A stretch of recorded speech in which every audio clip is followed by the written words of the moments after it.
हाय, hello, नमस्कार. मी प्रिया चॅनेलमध्ये तुमच्या सर्वांचं स्वागत करते. तर माझा काल बड्डे होता 10 जूनला. तर म्हटलं बड्डे दिवशी काय माझं म्हणजे असं काय नियोजन होतं की हे करायचं ते करायचं. पण माझ्या डोक्यात हे होतं की आपण आता पैसे सेव्हिंग केले पाहिजे. म्हणून एक आयडिया सुचली, म्हटलं तुमच्याबरोबर शेअर करावं. तर मी हे असा एक चार्ट बनवून ठेवला आहे, ज्याच्यावर काही रक्कम लिहिलेली आहेत. पुढच्या बड्डेपर्यंत मला 10,000 जरी भेटले तरी खूप आहेत. खूप मोठी सेव्हिंग असेल माझ्यासाठी. तर माझ्याकडे काही पैसे शिल्लक होते, म्हणून मी असं वहीमध्ये एका थोडी थोडी रक्कम अशी अर्धी अर्धी करून त्याच्यावर लिहिले. तुम्ही बघू शकता, हवं तर तुम्ही स्क्रीनशॉट काढून घेऊ शकता. तर म्हटलं थोडी पैसे उरलेत तर आपण हे सेव्ह करूया पुढच्या बड्डेसाठी निदान, आणि थोडे पैसे घालून स्वतःसाठी काहीतरी घेता येईल किंवा काहीतरी उपयोग होईल आणि आपली सेविंग होईल. सेविंग करणं खरंच खूप अवघड असतं. बोलायला खूप सोपं आहे, पण खरंच अवघड आहे. म्हटलं चला आपण बड्डेला हा संकल्प तरी करूया आणि आपण पैसे सेव्ह करू.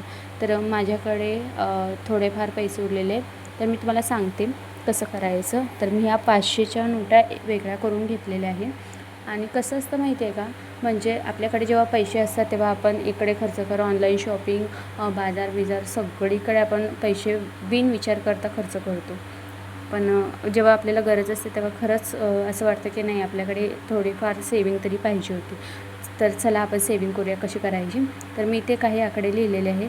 तर इथे 500 रुपये जे लिहिलेले आहेत ते मी खोडले आणि ही एक नोट बाजूला केली. अजून तसंच मी 500 करून जेवढे 500 आहेत ते खोडणार आहे.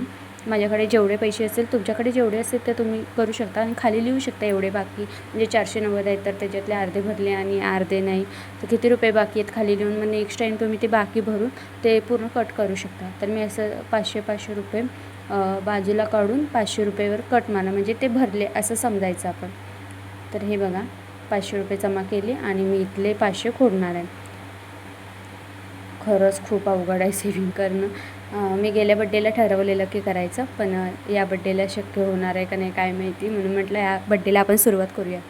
तर मी हे 500 रुपये असे जमा करून 500 खोडलेले आहेत. तर आता माझ्याकडे 200च्या नोटा आहेत. तर हे पण आपण सेव्ह करूया. कुठे बसतात म्हणजे 350 वगैरे काय काय आहे बघूया. कुठे बसत असेल तर तिथे मी ॲड करणार आहे. हे 600 आहेत बहुतेक. तर 1 रुपया का असेल आपण सेव्ह करूया असं डोक्यात चालू आहे माझ्या आता. तर हे बघा, 550 रुपये मी एकत्र केलेले आहेत. तर हे 550 रुपये मी इथे वरती कट करून घेतलेले आहे. तुम्ही स्टार्टिंगपासून 350, मग 510, मग 700 असं सुद्धा करू शकता. जेवढे तुमच्याकडे पैसे अवेलेबल असतील तेवढे तुम्ही करू शकता. तर मी हे पैसे एका पर्समध्ये ठेवणार आहे. ते पैसे मी खर्च करणार नाही आहे अजिबात. कारण की तुम्ही एखादी पिगी बँकसुद्धा घेऊ शकता. त्या पिगी बँकमध्ये किंवा आपलं मनी वुडन बॉक्स आला आहे तो, जो लाकडी आता नवीन आला आहे तो, एकदम असं चिकट असतो, निघत नाही लवकर. त्याच्यातसुद्धा आपण पैसे सेव्ह करू शकतो.